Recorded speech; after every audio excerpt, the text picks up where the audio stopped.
keep noticing something in boardrooms, in leadership conversations, in the questions people bring to me when they think no one else is listening. There is a pattern, and it's not what you might expect. It's not confusion about AI. It's not fear of being replaced.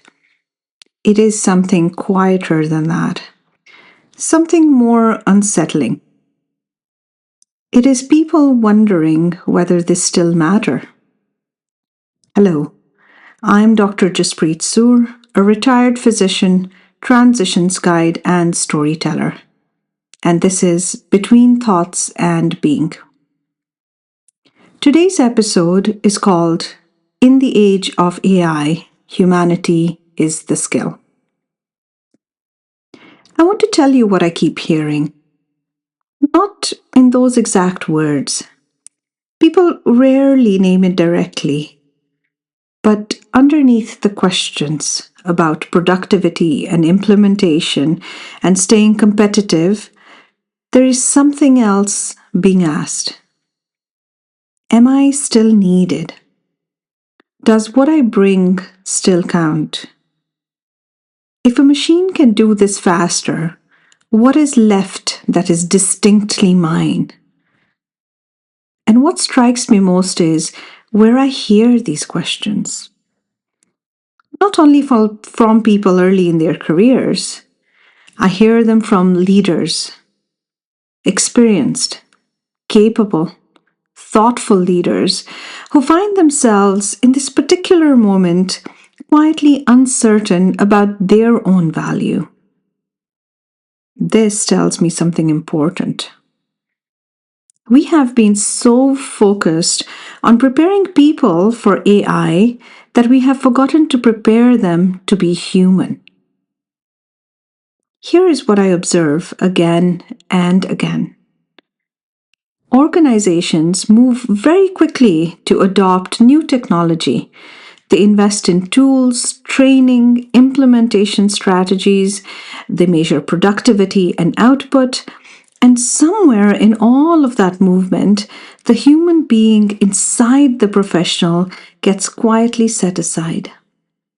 Not deliberately, not unkindly, just overlooked while more urgent things compete for attention.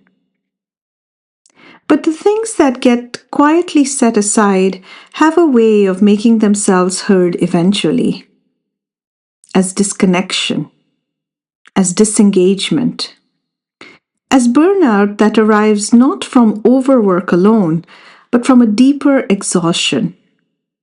The exhaustion of not feeling fully seen or valued within the system you're giving so much of yourself to. This is not a technology problem. This is a human problem, and it requires a human response. AI can do remarkable things.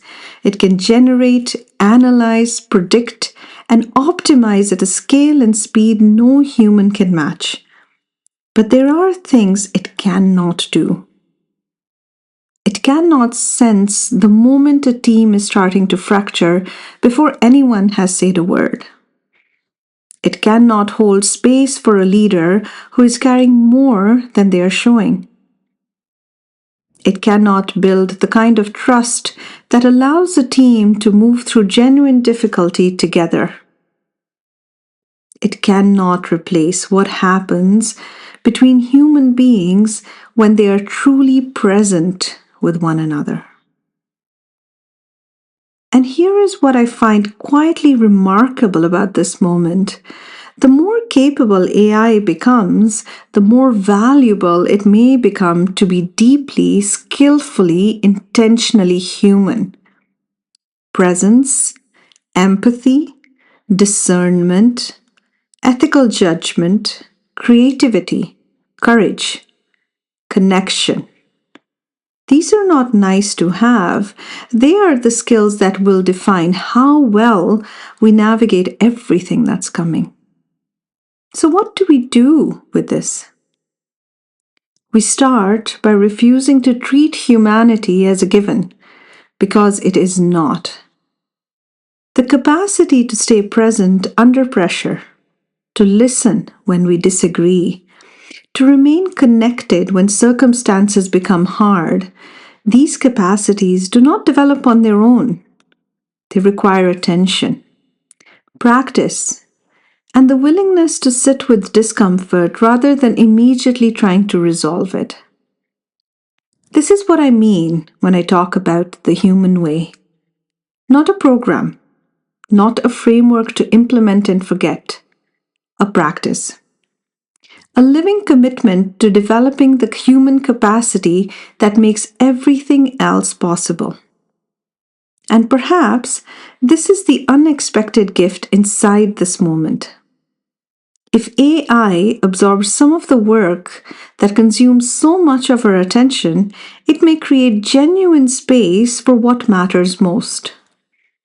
The work of truly understanding one another, of building relationships that can hold difficulty, of leading people through not just tasks, but through change. That is not something to fear. That is an invitation. I want to leave you with one question to carry into your week. Not to answer immediately, just to sit with. Where, in your organization, are people being prepared to perform with AI, but not supported to remain human within it? That gap is where the real work lives. If this conversation is one you want to continue, there is a place for you here. The blog post alongside this episode comes at these ideas from a different angle. Find it at my website, drsoor.com. That's www.drsoor.com.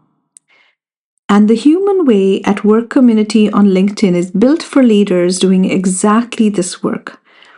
Because the work of staying human in uncertain times is not something any of us should be doing alone.